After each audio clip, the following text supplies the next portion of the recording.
유대인들이 주님을 돌로 쳐 죽이고자 하는 일은 처음이 아니었습니다. 이미 두 번째입니다.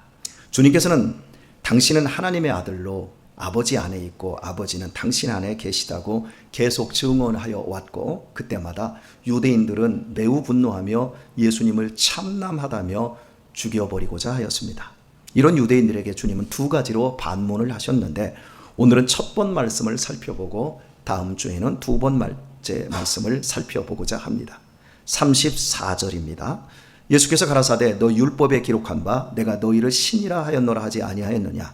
성경은 패하지 못하나니 하나님의 말씀을 받은 사람들을 신이라 하셨거든 하물며 아버지께서 거룩하게 하사 세상에 보내신 자가 나는 하나님의 아들이라 하는 것으로 너희가 어찌 참남하다 하느냐. 주님께서 인용하신 기록된 율법은 시편 82편의 말씀입니다.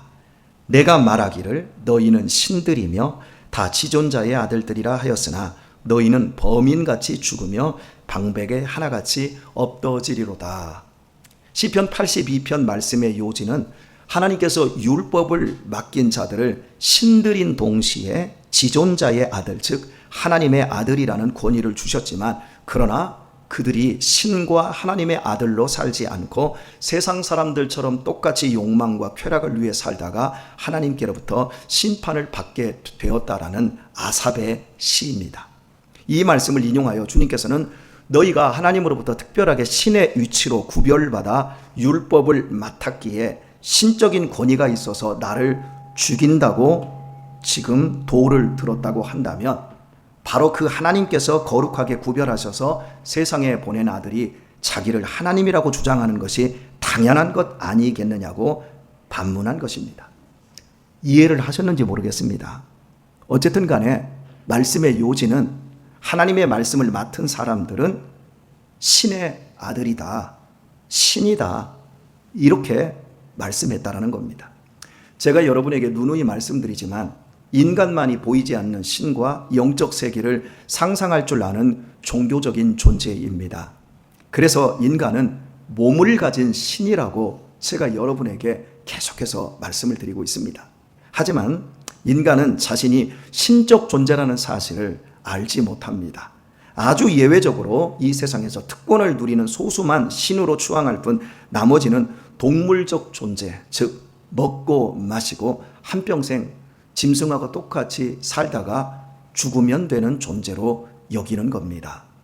고대의 절대 권력자들은 자신을 신으로 자청을 했고요. 오늘날에도 신처럼 세상을 휘두르는 사람들이 많습니다. 북한의 김일성 부자도 신격화되었습니다. 그러나 그들은 실제로 신도 아니고 신의 아들도 아닙니다. 그들은 잠깐 있다 지고 마는 이슬에 불과합니다. 야신이라 불리는 야구 명장이 있습니다. 유시성을 가진 연예인은 윤우님이라는 별명으로 신처럼 예우를 합니다. 미모가 뛰어난 연예인을 여신이라고 합니다. 이외에도 많은 유명인들이 신처럼 떠받들어지지만 사실 이런 것으로 인간이 신이 되는 것은 아닙니다. 신으로 떠받들어지는 그 당사자들이 신적인 만족함이 없기 때문에 하루아침에 추락하는 것을 얼마든지 볼 수 있습니다. 지금 당장 권력을 휘두르고 영화를 누리는 자들이 신 같게 보이지만 그들은 먼지일 뿐입니다. 인간이 신처럼 되려면 영원하신 하나님으로부터 특별한 은혜를 입어야만 합니다. 하나님의 사랑을 받아야만 신이 될 수 있습니다. 예수님께서 죽음을 이기고 부활하셨습니다. 신으로 추앙되던 어떤 권력자도 죽음을 이기지 못했습니다. 우리 주님만이 죽음의 권세를 깨트리셨습니다. 그러므로 예수님은 생명의 왕이십니다. 그리스도는 현세와 내세의 영원한 왕이라고 성경이 증거하며 나라의 흥망성쇠와 죽고 사는 모든 것이 이 아들의 뜻에 따라 이루어진다고 선포합니다. 그러나 세상은 이런 예수님을 왕으로 인정하지 않고 그저 인간으로 강등시켜서 성인이라고 추대했습니다. 하지만 우리는 예수님을 구주로 믿고 그 말씀에 순종할 수 있게 되었습니다. 이는 특별한 은혜를 입었기 때문입니다. 이 육체의 몸을 벗는 날, 그날 우리는 이 세상 나라를 떠나 신들만이 가게 되는 영원한 나라로 이사하게 될 것입니다. 저와 여러분은 멸망하기 위해 태어난 동물적 존재가 아닌 신이 되어 있는 것입니다. 그러므로 우리는 내가 지금 어느 편에 속했는지를 확인해야 합니다. 우리는 그리스도 예수님의 편에 있는 신들이 되었습니다. 우리가 사는 모든 것은 그리스도께서 만왕의 왕이며 만주의 왕이심을 증거하기 위함이어야 합니다. 그러나 안타깝게도 여러분 중에는 오늘 제 설교가 이해가 되지 않는 분들이 많을 것입니다. 왜냐하면 내 자신 안에는 신이 가진 아름다운 인격과 미덕과 전지전능이 없기 때문입니다. 뿐만 아니라 죄 가운데서 허덕이고 있기 때문입니다. 사실 이게 우리의 신앙을 제일 힘들게 하는 면입니다. 교회에서 누군가 자신을 신이라고 하면 바로 이단으로 정죄를 받습니다. 안상홍 씨, 이만희 씨가 이단이 된 것은 교회에서 멀쩡하게 신앙생활하다가 자신을 하나님이라고 했기 때문입니다. 그만큼 인간이 신이 된다고 하는 것은 허무맹랑한 말임 동시에 신성모독인 겁니다. 그렇다면 오늘 우리가 신이 되었다고 주장하는 제 설교는 이단적 설교가 아닐까요? 저는 여러분에게 지금 이단적인 설교를 하고 있는 것일까요? 우리가 깊이 생각해야 하는 문장이 30절에 있습니다. 아버지와 나는 하나이니라. 우리 중에 누군가 이 말을 그대로 쓴다고 합시다. 하나님과 나는 하나입니다. 혹은 예수님과 나는 한 몸입니다. 이렇게 말한다면 이 말이 이단적인 발언입니까? 성경적인 발언입니까? 매우 성경적인 고백이고 진리에 바로 선 발언입니다. 이렇게 고백해야만 온전한 기독교 신앙입니다. 나와 예수님이 하나고 예수님과 내가 하나입니다. 한 몸입니다. 이렇게 우리는 고백해야 되고, 그리고 실제로 예수님과 하나님과 하나 된 삶을 우리는 살아야 하는 겁니다. 이게 기독교입니다. 사람이 하나님과 하나라고 하는 의미가 하나님과 같은 존재로서의 신이 되는 것이라면 이는 명백한 이단입니다. 인간은 절대로 하나님과 같아질 수는 없습니다. 사람이 하나님과 하나 되는 것은 하나님과 같은 존재가 되는 것이 아니라 하나님이 가지신 의와 생명과 거룩과 영광을 사람이 가지게 된 것을 의미합니다. 이것을 신이 되었다, 우리가 신이라고 고백하는 겁니다. 안상홍이나 이만희 씨는 자신이 성령님이고 자신이 예수님이라고 하기에 이단이 되는 겁니다. 설명의 이해도를 높이기 위해 오늘은 제가 여러분에게 교보제를 준비를 했습니다. 자, 이것을 무엇이라고 합니까? 네? 페트병, 콜라? 이걸 자, 정확하게 뭐라고 합니까? 콜라병? 네, 병이라고 합니다. 그럼 이쪽은요? 콜라. 이건 빈병. 외형은 똑같습니다. 그런데 한쪽은 병이라고 하고 한쪽은 콜라라고 합니다. 무슨 차이지요? 비워져 있느냐, 채워져 있느냐에 따라 호칭이 달라져 버렸습니다. 채워진 것으로 인해 병은 생략이 되고 콜라가 되었습니다. 병이 없어진 것이 아닙니다. 그대로 병이 여기 있습니다. 이 병의 외형이 콜라로 인해 바뀐 것도 없습니다. 담겨진 탄산 음료로 인해 콜라가 되었습니다. 즉 콜라와 병이 하나가 되었습니다. 그렇다고 이 병이 콜라는 아닙니다. 병은 병일 뿐이지만 그럼에도 콜라입니다. 콜라가 많이 들어있든 적게 들어있든 콜라입니다. 콜라가 이 병에서 다 빠져나가지 않는 한 콜라입니다. 이것을 콜라라고 하는 사람은 정신병자이지요. 이건 병입니다. 하나님께서 창조시에 모든 생물을 흙으로 만드셨습니다. 사람 역시 흙으로 만드셨지만 마지막에 그 코에 생기를 불어 넣어 주셨습니다. 이 생기를 성경은 하나님의 영이라고 합니다. 바로 이 영으로 말미암아 인간은 몸을 가진 신, 즉 생명이 되었습니다. 죽음이 없는 존재가 신입니다. 죽음을 모르는 신이 된 겁니다. 하나님과 같은 전능과 전지한 신은 아니지만 그럼에도 인간은 하나님 안에서 영원히 죽지 않는, 영원히 행복할 수 있는 신이 된 겁니다. 그러나 인간이 하나님께로 반역한 죄로 말미암아 바로 이 영이 죽어버렸습니다. 이렇게 되어버렸습니다. 이런 사람이 이렇게 되어버렸습니다. 그래서 사람이 아니고 멸망하는 짐승이 되었다. 성경은 선언하는 겁니다. 하나님과 분리된 인간은 하나님을 알 수도 없고 하나님을 섬길 수도 없고 영원한 생명에서 제외되어 버리고 말았습니다. 바로 이 콜라에서 내용물이 빠져서 빈병이 된 것처럼 죽어버린 겁니다. 하나님과 분리된 인간은 지정의 생각도 있고 감정도 있고 의지도 있는데 그대로이지만 동물적 존재로 변해버렸습니다. 하나님을 알 수도 없고 하나님을 섬길 수도 없는 거예요. 자기가 신이라는 사실을 인지하지 못하는 거예요. 그냥 이 땅에서 보여지는 것이 전부라고 여기며 이 땅에서 동물하고 똑같이 배가 채워지면 내 호주머니가 채워지면 그냥 이게 기쁨이고 이게 인생의 목적이야. 동물하고 똑같이 여기며 멸망을 피할 수 없는 비참한 존재가 되었습니다. 그래서 하나님께서 인간의 죄를 대신하여 아들을 십자가에서 죽이시고 그 의로서 택한 자에게 성령을 주셔서 예수님을 구주로 믿고 하나님의 자녀가 되는 권세를 허락하는 복음을 우리에게 내려주셨습니다.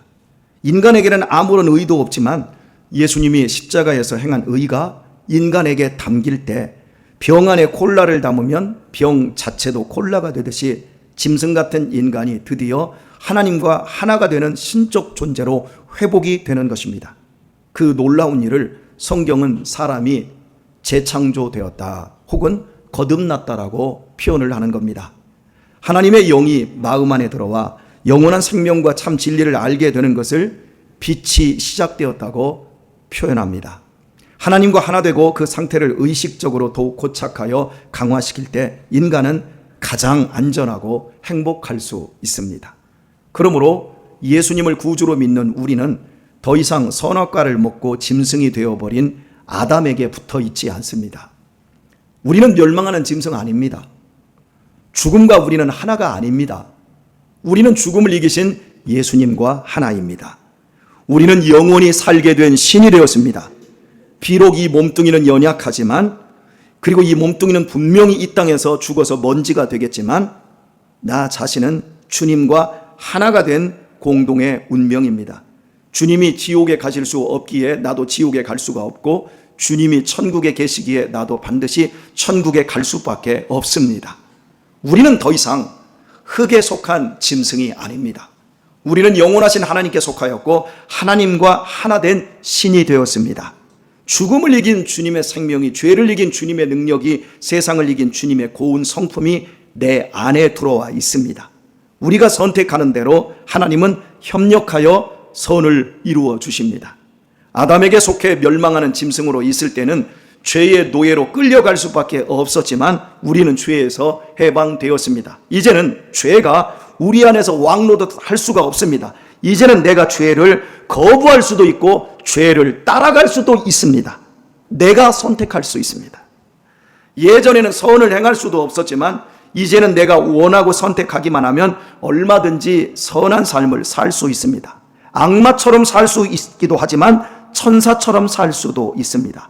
오른손이 한 좋은 일, 왼손, 왼발, 오른발로 다 드러내고 내 것으로 다 까발릴 수도 있지만 오른손이 한 좋은 일을 왼손이 모르게 숨길 수도 있습니다. 70번씩 70번이라도 용서할 수 있지만 한 번 잘못한 걸 가지고 귀싸대기를 때려 올릴 수도 있습니다. 얼마든지 내가 선택할 수 있는 일입니다. 원수를 죽여버릴 수도 있고 원수를 사랑할 수도 있습니다. 우리는 얼마든지 내가 선택할 수 있습니다. 그러나 세상 사람들은 이게 선택이 안 됩니다. 원수는 죽여버려야 되고요. 7번씩 70번을 용서하는 게 아니라 7번 맞으면 70번씩 보복을 해야 직성이 풀립니다. 이게 세상입니다. 그러나 우리는 이 두 가지를 선택할 수 있는 사람들이 되었습니다. 이 모든 것이 가능함은 우리가 예수님과 같은 생명, 예수님과 같은 마음으로 하나 된 신이 되었기 때문입니다. 받은 달란트를 땅에 묻어두고 썩이는 것도 내 선택이고 받은 달란트를 활용해서 2배로 남기는 것도 내 선택입니다. 선택을 통해 예수님을 영화롭게 하는 신이 될 수도 있고 내 배만 채우다가 멸망하는 짐승처럼 부끄럽게 될 수도 있는 것도 내 선택입니다. 현재 여의도에는 국회의사당 앞으로 여의도 공원이 있지만 1999년까지 그곳은 큰 광장이었습니다. 아마 서울에서 사셨던 분들은 그 광장에 한두 번씩은 가셨을 거라고 생각이 들어지는데요. 주말이면 많은 시민들이 나와서 자전거와 롤러스케이트를 타느라 여의도 광장은 인산인해를 이루었습니다. 저도 우리 청년들과 함께 토요일에 그곳에 가서 자전거와 롤러스케이트를 타기도 했습니다. 그런데 지금부터 34년 전 한 젊은이가 차량 통행이 금지된 그 광장으로 차를 몰고 돌진해 들어갔습니다. 사회에 대한 불만과 증오심에 사로잡힌 그는 마구잡이로 사람들을 살상하는 묻지마 범죄를 저질렀습니다. 그는 경찰에 붙잡힌 직후 인터뷰에서 더 많은 사람을 죽이지 못한 것이 후회스럽다고 말을 했습니다. 그는 짐승이었습니다. 일말의 양심도 없는 독사였지 인간일 수 없습니다. 피해 유족은 분개하며 치를 떨었습니다. 법정에서조차 그는 악마의 길을 자천하며 뻔뻔했습니다. 피해자들에게 실실 웃으면서 그들에게 조소를 날렸습니다. 그는 악마였습니다. 그런데 이런 악마가 본질적으로 변하기 시작했습니다. 그것은 그의 난동의 어린 자식을 잃은 젊은 크리스찬 부부 때문이었습니다. 부부는 악귀 같은 그에게 용서를 선언했고 그를 불쌍히 여기며 먹을 것과 입을 것을 넣어 주었습니다. 처음에 잔인한 미소를 날리며 그들 부부를 멸시하던 그는 시간이 흐르자 그 사랑이 진심인 것을 알게 됩니다. 인간의 이해와 감정을 넘는 계속적인 그들 부부의 사랑으로 그 독사 같던 사악한 마음이 무너져 내렸습니다. 그는 뜨거운 참회의 눈물을 흘렸고 그의 마음과 생각과 행동은 하나님의 영으로 새롭게 채워지기 시작했습니다. 그는 피해자의 가족들에게 깊이 사죄하는 눈물의 편지를 썼습니다. 사형대에 오르기 전 그는 영원한 목자를 만난 양으로 변하여 해같이 빛나는 모습으로 숨을 거두었습니다. 누가 이 짐승을 변화시켰습니까? 하나님과 하나가 된 젊은 부부가 신의 삶을 선택했기 때문입니다. 사무치는 원한의 몸뚱이를 주님께 맡겨드리고 주님과 같은 마음과 주님과 같은 사랑을 실천한 행동의 결과였습니다. 그들 부부가 예수님과 하나 된 지존자의 삶을 선택하였기에 하나님께서도 합력하여 선을 이루어 주신 것입니다. 참으로 놀라운 일입니다. 그러나 모든 크리스찬이 하나님과 하나 된 신으로 사는 것은 절대 아닙니다. 유대인들보다 더 귀한 복음을 받고 지존자의 아들들이 되었음에도 불구하고 사소한 욕심에 자기 자신을 붙들어 놓고 사소한 것에 분노하며 물고 뜯고 심지어 자신의 유익을 위해 번번이 돌멩이를 드는 악귀 같은 목사와 평신도들이 있는 것도 사실입니다. 기억하십시오. 우리는 내 한 몸 보호하고자 짐승처럼 살 수도 있고 하나님과 하나 된 신으로도 살 수 있습니다. 어떤 삶을 선택하십니까? 어떤 인생을 지금 만들어 가고 계십니까? LA 베델교회를 담임하시는 김한효 목사님께서 이런 간증을 하셨습니다. 당신 교회의 집사님께서 새로운 사업을 시작하며 당신에게 이런 기도 부탁을 하시더랍니다. 목사님, 사업이 잘 되어 돈 많이 벌게 해달라는 기도는 빼놓고 해주세요. 사업하면서 의당 돈 많이 벌게 해달라는 것이 축복기도 아니겠습니까? 목사님께서 의아해하며 물었더니 집사님이 눈물을 글썽이며 이렇게 대답하더랍니다. 하나님이 저에게 재물의 은혜를 이전에 많이 주셨어요. 근데 그때 저는 하나님을 떠났습니다. 저는 다시는 하나님 떠나기 싫어요. 돈 때문에 하나님 떠나지 않도록 저를 지켜달라고 기도해 주세요. 여기까지 말씀하시고는 이윽고 막 우시면서 제가 하나님과 동행하는 걸 위해서 기도해 주세요. 이 사업을 통해 하나님의 놀라운 일들과 비전들이 드러나고 제가 하나님과 더욱 가까워질 수 있길 위해 축복하며 기도해 주세요. 김 목사님께서는 기도하시며 너무나 가슴이 뜨거웠다고 고백하며 그분은 잘 될 수밖에 없을 것이라고 했습니다. 그 집사님은 돈 많이 벌고 돈 쓰는 재미에 하나님을 떠났을 때 짐승처럼 변하는 내면의 황폐함을 경험했던 것입니다. 송충이가 솔잎을 떠나 살 수가 없고 물고기가 물을 떠나 살 수 없듯 사람은 하나님을 떠나 살 수가 없습니다. 사람은 하나님과 온전히 하나 되어 몸을 가진 신이 될 때에만 안전하고 평화하며 행복하며 후회 없는 인생이 될 수 있습니다.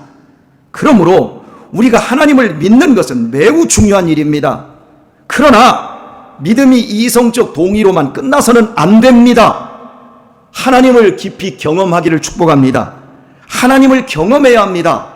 내 안에 하나님이 계신 기쁨과 순종에서 얻는 평안을 경험해 봐야 합니다. 세상 조건을 떠나서 하나님의 비전이 내 비전이 되고 하나님의 마음이 내 마음이 되고 하나님의 꿈이 내 꿈이 되어 살아갈 때 이루어지는 놀라운 일들을 내가 직접 경험해야만 합니다. 그때 드디어 예수님을 믿고 사는 기쁨이 무엇인 줄을 알게 되며 이 세상을 이기는 진짜 신이 될 수 있는 겁니다. 그러므로 제가 여러분에게 부탁드립니다. 제발 말씀에 순종하십시오. 그 길 외에는 내가 주님께 속한 신이라는 사실을 경험할 길이 없습니다. 대중적으로 설교하는 말씀 외에도 제가 한 사람 한 사람 불러놓고 여러분에게 지금 여러분에게 필요한 상태가 이겁니다 라고 권면한 그런 말씀들에 대해서 여러분이 순종해 주시기를 바랍니다. 정말 순종하셔야 됩니다. 작은 말씀부터 순종하십시오. 순종의 강도가 높아질수록 하나님에 대한 경험도의 강도도 커지게 될 것입니다. 그러니 작은 말씀부터 시작하십시오. 큰 말씀에 순종하려고 하지 마십시오. 작은 것을 하지 못하는데 어떻게 큰 것을 순종할 수 있고 어떻게 작은 것도 못하는데 하나님께서 큰 축복을 맡길 수 있겠습니까? 이것이 성경의 증언입니다. 그러니 하나님의 말씀에 순종하셔야 되는데 문제는 이겁니다. 하나님의 말씀을 듣지도 않고 배우지도 않는데 어떻게 하나님의 말씀에 순종할 수 있겠습니까? 그러니 하나님의 말씀을 배우는 것이 먼저여야 합니다. 하나님의 말씀을 배우도록 하십시오. 그리고 하나님의 말씀을 듣고자 하십시오. 말씀을 아셔야 순종할 것이 아니겠습니까? 신의 삶을 누리는 길은 하나님의 말씀을 배우고 그 말씀에 순종하는 길 외에는 없기 때문입니다. 오늘의 말씀을 맺겠습니다. 신앙생활하면서 기쁨이 없고 삶이 위축되어 있습니까? 살면 살수록 더욱더 핍절해지고 있습니까? 그래서 여러분의 내면이 황폐해지고 두려워지고 계십니까? 자신들이 멸망하고 있는 짐승인 줄 모르고 신처럼 행세하는 자들에 대한 부러움과 두려움이 우리 안에 가득 차 있기 때문입니다. 주 안에서 사랑하는 우리 교우 여러분, 내가 누구인가를 항상 기억하십시오.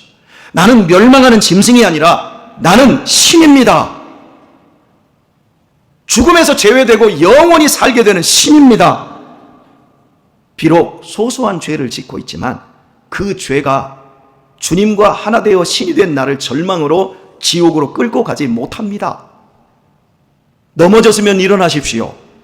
졌다고 포기하지 말고 다시 시작하십시오. 우리는 예수님과 하나 된 신입니다. 여러분의 영혼을 책임진 목사로서 간절히 부탁드립니다. 우리 짐승의 삶이 아닌 신의 삶을 선택하도록 하십시다. 비록 일하고 밥 먹고 화장실 가고 피로와 스트레스에 쩔 수밖에 없는 비루한 신일망정, 아담에게 속하여 멸망하고 있는 짐승 같은 사람들은 절대 흉내낼 수 없는 의와 진리와 거룩을 열매 맺는 신의 길을 선택하고 매진하여 마지막 날 기쁨과 보람의 열매로 승리하는 귀한 성도님들 되시길 예수님의 이름으로 축원드립니다.